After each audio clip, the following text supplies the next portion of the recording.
Las diferencias entre Theravada y Mahayana parecen haberse atenuado con el paso de los siglos. Después de la Segunda Guerra Mundial, dos jóvenes alemanes desilusionados con Europa partieron para Sri Lanka, dispuestos a dedicar sus vidas al pacífico camino de Buda. Ambos se hicieron monjes Theravadas. Uno, en cambio, su nombre por el de Nyanaponinka Thera, siguió esa senda, pero el otro, que durante un viaje al norte de la India se encontró con unos tibetanos, adoptó el camino de estos y se convirtió en el Lama Govinda, como se le conoció en Occidente. Un visitante le preguntó a Nyanaponika, que ya estaba en el ocaso de su vida, acerca de los diferentes budismos que los dos amigos habían abrazado. Con gran serenidad y dulzura el viejo theravadista le respondió: mi amigo citó el voto Bodhisattva como la razón para convertirse al budismo Mahayana, pero yo no pude encontrar la fuerza de su argumento, porque si uno trasciende por completo el egocentrismo, ¿cómo procura hacer el arat? ¿Qué queda sino la compasión? El secreto de la flor. Después de dividirse el budismo en Theravada y Mahayana, el primero siguió siendo una tradición más bien unida, mientras que el segundo se dividió en una serie de confesiones o escuelas. La más popular de ellas, la secta de la Tierra Pura, se parece a la vertiente paulina del cristianismo al apoyarse en la fe, en el caso de aquella, en la fe del otro poder de uno de los budistas para conducir a los devotos a la tierra pura del paraíso occidental. En sus aspectos populares, este paraíso tiene muchas similitudes con el cielo cristiano, aunque ambas admiten interpretaciones más sutiles, en las que el paraíso se considera más un estado experimental que un lugar geográfico. Otra importante escuela, Mahayana Tiantai en China y Tendai en Japón, introdujo un budismo, las preferencias de Confucio por el aprendizaje y la armonía social. Esta procuró encontrar un lugar para todas las escuelas budistas en un tratado superior, el Sutra del Loto, pero no investigaremos ni estas sectas ni otras más pequeñas del budismo Mahayana. Nos limitaremos en primer lugar al budismo, sobre el que el taoísmo tuvo una influencia tan profunda, a saber, el Chihan Zen en japonés, y en segundo término el budismo que surgió en el Tíbet.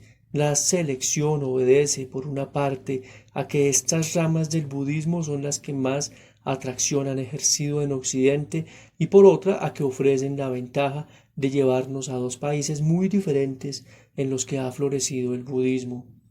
Dado que en China la toma de poder por parte de los comunistas alteró la vida religiosa, analizaremos la secta Chian Zen en su vertiente japonesa, como todas las otras sectas mahayanas.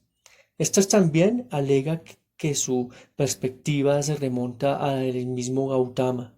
Sostiene que las enseñanzas de Buda que se han incorporado en el canon Pali son las que las masas entendieron. Sus seguidores más perspicaces veían en su mensaje una enseñanza superior, más útil. En el ejemplo clásico de esto se encuentra en el sermón de la flor de Buda. De pie en una montaña, rodeado de sus discípulos, Buda no recurrió esta vez a las palabras, sino que sencillamente sostuvo en su mano un loto dorado. Nadie entendió el significado de este gesto elocuente excepto Mahakasyapa, cuya tranquila sonrisa, indicando que había entendido el mensaje, hizo que Buda lo designara su sucesor. La percepción que produjo la sonrisa fue transmitida en la India a través de 28 patriarcas y llevada a China en el año 520 a.C. por Bodhidharma. Difundida desde allí al Japón en el siglo XII, la percepción contiene el secreto del Zen. Introducirse en el Zen es como atravesar el espejo de Alicia. Uno se encuentra en un caótico país maravilloso donde todo parece ser un tanto loco, encantadoramente loco, y en su mayor parte, pero loco de todas maneras.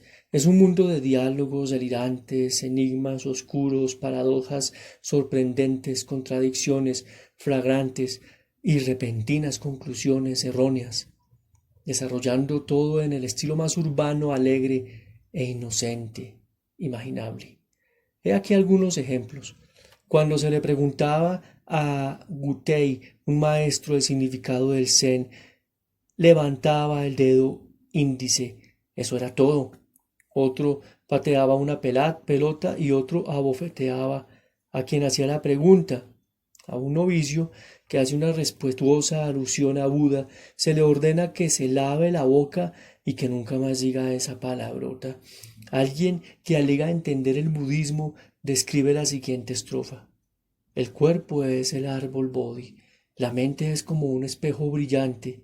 Ten cuidado de mantenerlo siempre limpio. No dejes que se junte polvo sobre él.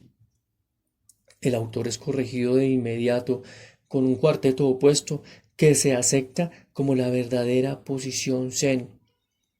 Bodhi, sabiduría verdadera, no es un árbol. La mente no es un espejo brillante. Como no hay nada de lo anterior, ¿por qué quitar el polvo? Un monje se acerca al maestro diciendo, acabo de llegar a este monasterio, ¿serías tan amable de darme alguna instrucción? El maestro pregunta, ¿has desayunado ya? Sí, entonces ve y lava tu escudilla. A través de este diálogo el monje adquiere el entendimiento que buscaba.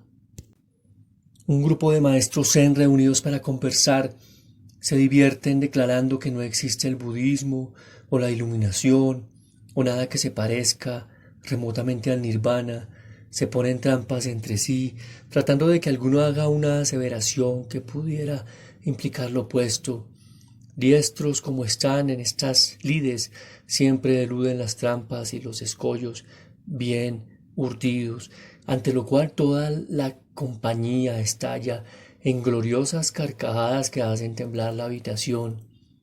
¿Qué es lo que sucede aquí? ¿Es posible sacar algún sentido de lo que a primera vista parece una payasada olímpica, sino un fracaso simulacro?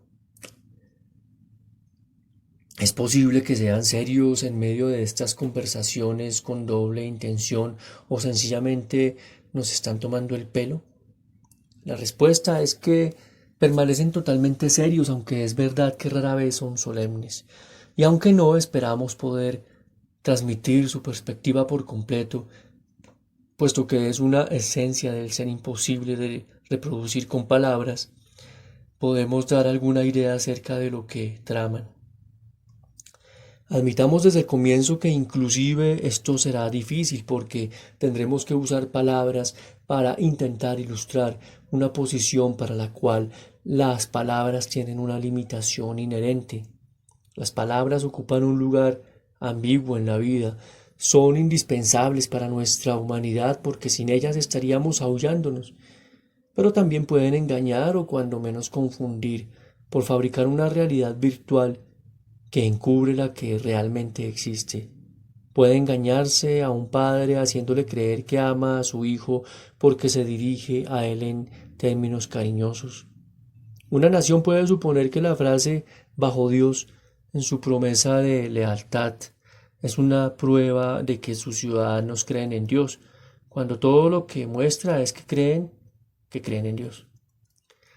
Pese a todos los usos admitidos, las palabras tienen tres limitaciones. El peor de los casos constituye un mundo artificial en el que se acumulan nuestros sentimientos y se reducen las personas a estereotipos. En segundo lugar, aun cuando sus descripciones sean razonablemente precisas, estas no son las cosas que se describen, el menú no es la comida.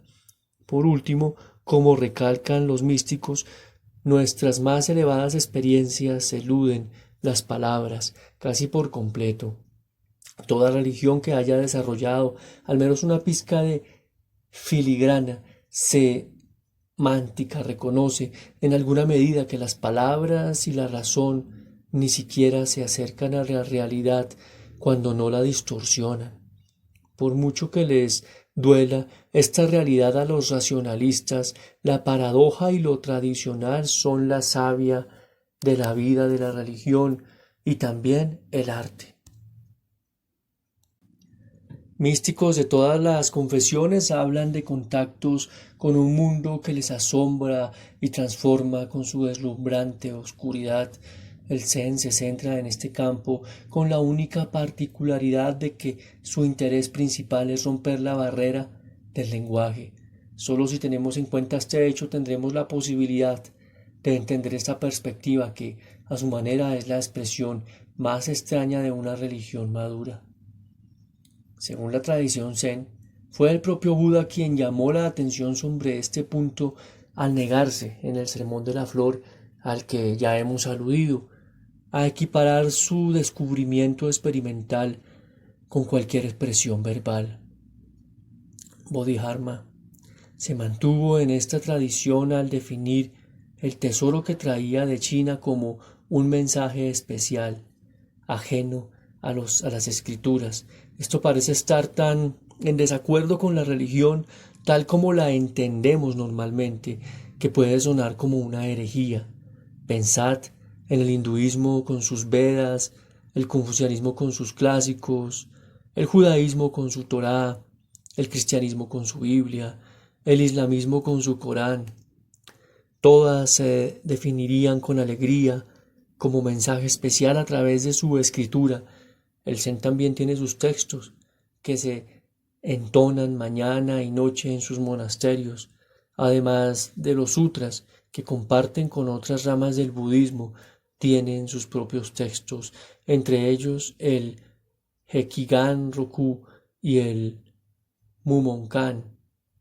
Pero un simple vistazo a estos textos particulares revela que diferentes son las demás escrituras.